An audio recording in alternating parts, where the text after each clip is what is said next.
एक समय की बात है, एक छोटा सा गांव था जिसका नाम था चंदनपुर। यह गांव घने जंगलों के बीच बसा हुआ था और चारों ओर से पहाड़ों से घिरा हुआ था। इस गांव में एक लड़का रहता था जिसका नाम था अर्जुन। अर्जुन के माता पिता बचपन में ही गुजर चुके थे और वह अपनी दादी के साथ रहता था। अर्जुन को कहानियां सुनने का बहुत शौक था। उसकी दादी अक्सर उसे पुरानी कहानियां सुनाया करती थीं, जिनमें जादू, भूत प्रेत और रहस्यमयी दुनिया की बातें होती थीं। अर्जुन इन कहानियों को सुनते सुनते हमेशा सोचता कि क्या ये सब सच में हो सकता है। एक दिन अर्जुन को गांव के पास के जंगल में एक प्राचीन गुफा के बारे में पता चला। गांव के लोग कहते थे कि उस गुफा में कोई नहीं जाता क्योंकि वहां भूत प्रेतों का वास है। लेकिन अर्जुन की जिज्ञासा जाग उठी। उसने ठान लिया कि वह उस गुफा में जाएगा और पता लगाएगा कि वहां क्या है। अगली सुबह सूरज निकलते ही अर्जुन अपने साथ एक टॉर्च, रस्सी और कुछ खाने पीने का सामान लेकर गुफा की ओर निकल पड़ा। जब वह गुफा के पास पहुंचा तो उसे एक अजीब सी ठंडक महसूस हुई। गुफा के भीतर से हल्की हल्की आवाजें आ रही थीं, मानो कोई पुकार रहा हो। अर्जुन ने हिम्मत जुटाई और गुफा के भीतर कदम रखा। गुफा के अंदर का माहौल बहुत ही डरावना था। दीवारों पर अजीबोगरीब चित्र बने हुए थे जो शायद किसी प्राचीन सभ्यता के थे। चलते चलते अर्जुन को एक चमचमाता पत्थर दिखा जो अजीब सी रोशनी फैला रहा था। जब अर्जुन ने उस पत्थर को छुआ तो अचानक गुफा की दीवारें हिलने लगीं और एक गुप्त द्वार खुल गया। अर्जुन ने साहस बटोरा और उस द्वार के भीतर प्रवेश किया।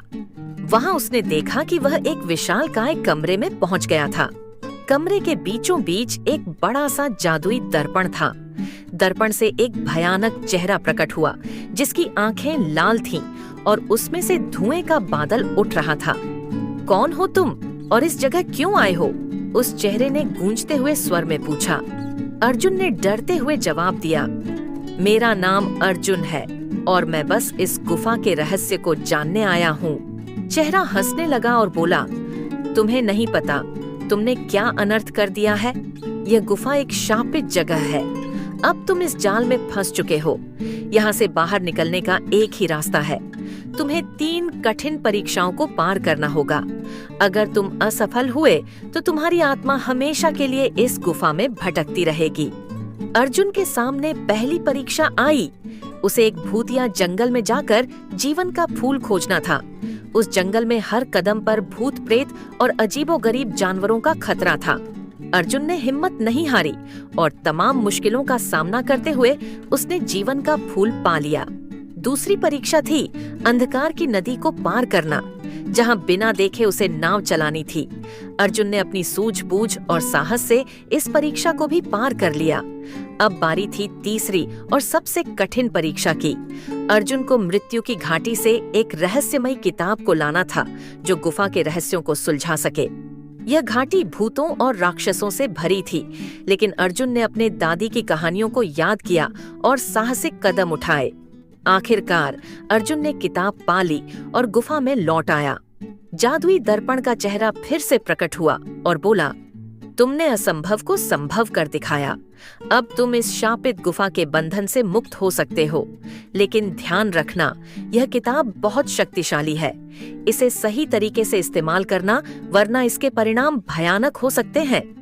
अर्जुन ने दर्पण का धन्यवाद किया और गांव लौट आया। उसने किताब को सुरक्षित रखा और दादी को सारी कहानी सुनाई। वह जान चुका था कि जादू और रहस्य सिर्फ कहानियों में नहीं बल्कि जीवन में भी होते हैं, लेकिन उन्हें समझदारी और साहस के साथ अपनाना चाहिए। इस तरह अर्जुन की यह अद्भुत यात्रा समाप्त हुई, लेकिन उसके जीवन में यह एक नए अध्याय की शुरुआत थी। अब वह जान चुका था कि हर रहस्य का समाधान जिज्ञासा, साहस और सच्चे मन से होता है।